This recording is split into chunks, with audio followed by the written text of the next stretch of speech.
I was at a showing here in Bozeman last week, and in the back bedroom, a little girl's name was spelled out in wooden letters over her bed.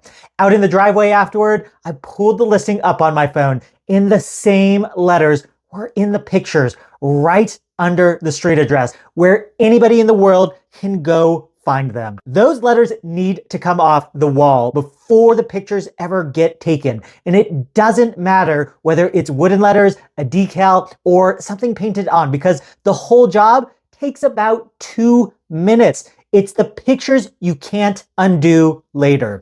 Once they're online, other sites pick them up and copy them over and over again, and you have no say at all in what happens to them after that.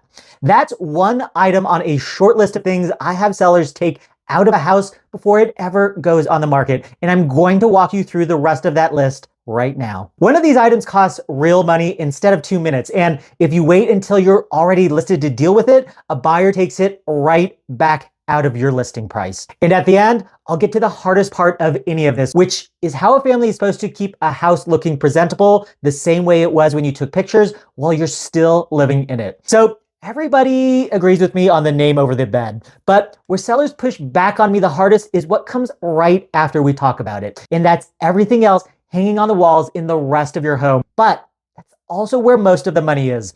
So go stand in your own living room and look at your art the same way somebody who has never been in your house would look at it. Because there are 3 kinds of it I'd have you take off the walls before anybody takes a picture of your home. Anything political comes down, along with anything close enough to politics that a stranger could tell how you vote from your hallway. Religious art is the one people don't expect me to say out loud, and so is any piece with enough edge on it that a buyer either loves it or wants to take it off the wall right this moment. And then there's just plain volume, because a room packed wall to wall looks incredibly busy in a picture, even when every piece hanging in there is stunning and beautiful. So if these 3 kinds of art are coming down, what should you put up in their place? You want art a buyer doesn't stop and think about. And out here, landscapes are the simplest swap there is. A mountain scene, a river, something shot looking up at the Gallatin Mountains.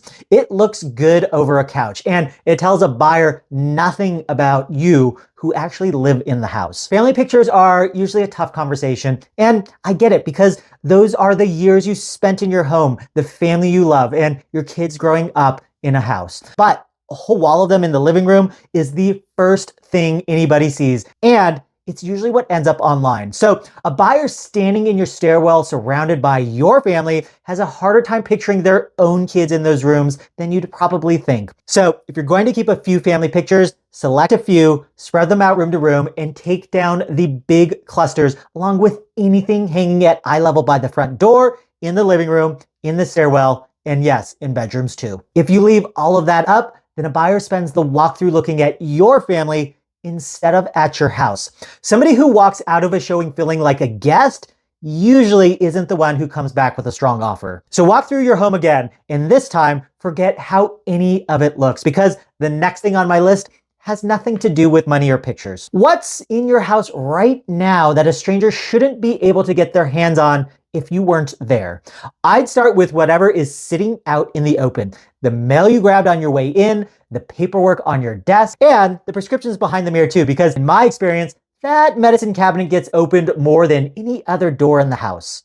Jewelry, cash, anything small and valuable, all of that needs to go in a safe, or it needs to go with you. The next piece of this matters more in Montana than it would in most places. Guns, knives, hunting weapons, that's normal for a lot of households in this valley. And nothing I'm about to say is a comment on anybody owning them. It's about what a showing actually is. It's about your home, and you're not there. A family you have never met is walking through your house. And while they're with an agent, that agent with them is 2 rooms away and can't see every room at once. And buyers bring their kids along who open closets and drawers while the adults are talking about square footage. So every firearm needs to get locked in a safe at the very least. And if you can take it out of the house, that's even better. Whether that's a relative's place, a storage unit, or wherever you'd put it if you were leaving town for a month and nobody was going to be checking in on it. And ammunition needs to go too, and stored somewhere separate. That's a big piece people forget, because a locked rifle doesn't do you much good when there's a box of shells sitting on this closet shelf. Who knows who's going to touch them?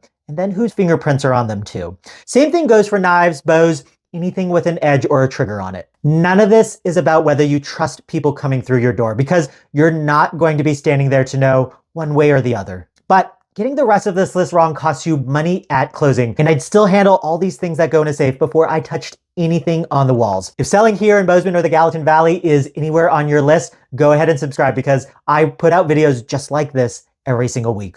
The order you do all of this in changes depending on your timeline, and there are 2 versions of this. If you're 3 to 6 months out from listing, you can knock this whole list out in a weekend and never think about it again. Take care of those walls and lock those valuables up in a safe, and do it all while there's no pressure on you.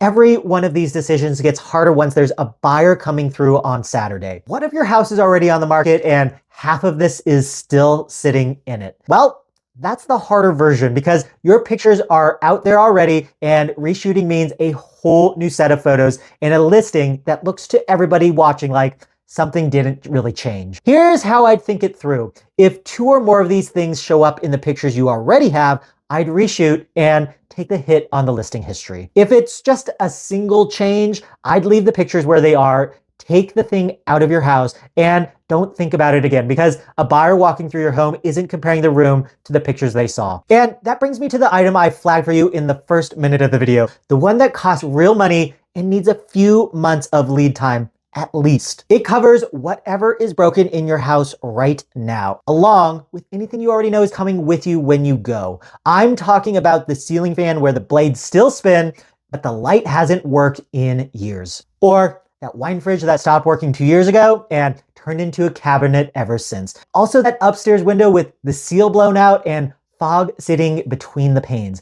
You can repair it, replace it, or pull it out and cap the opening. And any one of those beats leaving it the way it is. To you, that's a $60 part in an afternoon of your time. A buyer standing in that room doesn't price it anywhere close to that. They start wondering what else in this house got left half finished. Then they price the repair at a contractor rate with cushion on top, because they don't know. And when a buyer doesn't know, they always assume the worst. And getting a tradesman out to a house in this valley in the spring can take weeks all on its own. A seller who starts making calls in March has options. By the week before pictures, you're calling around hoping somebody has an opening. The other half of this is everything you already know you're taking with you. Your grandmother's light fixture is the classic one, along with the dining room chandelier, the televisions mounted on the walls, and the washer and dryer. If you can, swap all of that out before the pictures get taken. If it turns up in your listing pictures, a buyer has every reason in the world to assume it comes with the house. And now you're negotiating over something that was never for sale, which leaves the question I said I'd come back to. And it's the one I get asked more than any other. How is a family with kids, jobs, and a dog supposed to keep a house looking pristine like that for however long it takes to sell? And that's a fair question, and there are 2 parts to my answer. The first part is that the big cleanout happens exactly one time, and it lands right before you take pictures. That means the art, the family pictures, the names over the beds, the broken fixtures, the extra furniture that makes a room look smaller than it is. And all that comes out of the house once, and it stays out, because the pictures online are what people are looking at for the whole listing, whether you sell in 9 days or 90. And then there's the daily part, and honestly, it's a lot smaller than most people expect. So go buy 2 plastic totes. Every morning before you leave, choose one spot. The counters, the shower, the nightstands, the entryway, and sweep those out into those totes. Then the totes go in the trunk of your car or up on a shelf in the garage. That's about 10 to 15 minutes, and that's really all there is to it. The reality is, the hardest part of this entire selling process is what it does to you, because the day your house goes on the market, it turns into a product with a price on it, and it's not your home. And I know that's uncomfortable in a way nobody really wants to talk about, but I'd rather tell you that up front than pretend it's easy. It doesn't last long, and it's what protects your number at the end of this process. Your home is probably the biggest pool of equity you have, and how much of it you keep gets decided by the first 10 pictures a buyer ever sees. I'm Heiland, a real estate advisor and broker here in Bozeman. Since 2016, I've been helping busy professionals sell in this valley without it turning into a second job. And the Montana Move method is the process built behind that, planning for the equity and for the life you want on the other side of this move. I put together a free seller's guide that walks you through all of this in order. It's linked in the description along with the link to book a call. And if you're just watching, look up Live in Bozeman because I have all this on my website too. So while you're here, let's start a quick conversation. Tell me in the comments which one of these items you'd have the hardest time doing, because for most people, it's actually the pictures. And before you spend $1 getting your home ready, watch the repairs video next because there's a whole list of things sellers fix out of habit and never get the money back at closing. Thanks for watching. I'll see you in the next video.